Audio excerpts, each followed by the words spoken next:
કોલકાતા જઘન્યકાંડ બાદ સમગ્ર દેશમાં રોષ ફાટી નીકળ્યો છે। પીડિતાને ન્યાય અને તબીબોની સલામતીને લઈને સમગ્ર રાજ્યમાં તબીબો પીડિતાને ન્યાય અપાવવા રસ્તા પર ઉતરી પડ્યા છે।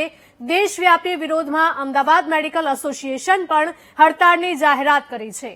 અમદાવાદ મેડિકલ એસોસિએશન દ્વારા જાહેર કરાયેલી હડતાળનો આજે બીજો દિવસ છે, ત્યારે અમદાવાદ સિવિલમાં દર્દીઓને ભારે હાલાકીનો સામનો કરવો પડી રહ્યો છે।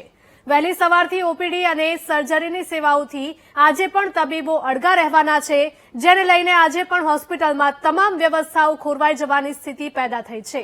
અમદાવાદ મેડિકલ એસોસિએશન દ્વારા કોલકાતાની પીડિતાને ન્યાય મળે તે માટે રેલીનું આયોજન કરવામાં આવ્યું। તબીબો દ્વારા અમદાવાદમાં ફક્ત ઇમરજન્સી સેવાઓ જ કાર્યરત રાખવાની જાહેરાત કરાઈ છે, જેને લઈને નિયમિત ચેકઅપ સહિત ઇમરજન્સી સિવાયના તમામ દર્દીઓની આજે સારવાર નહીં થઈ શકે। છેલ્લા 2 દિવસથી દેશભરના તબીબોના વિરોધ પ્રદર્શનને જોતા રાજ્ય સરકારો ભીસમાં આવી છે। તેવામાં કોલકાતા જઘન્યકાંડના આરોપીની તપાસ માટે સીબીઆઈ દિવસ રાત એક કરી રહી છે। આ બધું ના શક્ય બને, સમાજને આ દીકરીઓને આપણે સેફ એન્વાયરમેન્ટ આપવું પડે।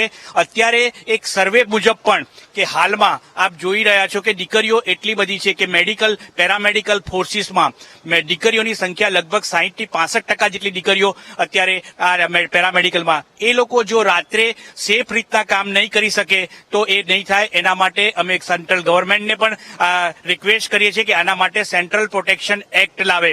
સેન્ટ્રલ પ્રોટેક્શન એક્ટ થી અમારી જે કાર્ય કરવાની છે ક્ષમતા વધી શકે છે। એની સાથે સાથે એક સેફ ઝોન તરીકે કોઈ પણ હોસ્પિટલો છે એમને સેફ ઝોન તરીકે, જેમ કે આપણે એરપોર્ટમાં જઈએ છીએ તો ત્રિસ્તરીય આપણે સુરક્ષા જોઈએ છે અને એમાં કેટલું બધું સુરક્ષા હોય છે, અને એના કોઈ પણ કર્મચારી સાથે કંઈ પણ થાય તો એટલું તરત જ ન્યાયનો અમલ થાય છે।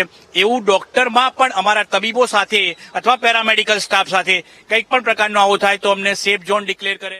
ઇન્ડિયન મેડિકલ એસોસિએશને એક દિવસીય નોન ઇમરજન્સી સેવાઓ બંધ કરવા માટેનો અહેવાન આપ્યો છે, પણ આ કદાચ એક દિવસથી અમે બંધ નહીં થઈએ।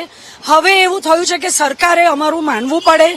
ખાલી અમે બીજું કશું નથી માંગતા, એક ખાલી તબીબો માટે હોસ્પિટલોમાં સેફ ઝોન ડિક્લેર થાય અને સુરક્ષાના જે વાતાવરણ છે એમાં વધારો થાય, સીસીટીવી વધારે હોય, ગાર્ડ્સ વધારે મુકાય અને કોઈ પણ તબીબ જ્યારે પણ કામ કરતું હોય, મહિલા હોય કે પુરુષ તબીબ હોય, એને જે વાતાવરણ મળે એ સુરક્ષિત વાતાવરણ મળે। ભારત દેશમાં અમે બંધનું એલાન આપેલું છે।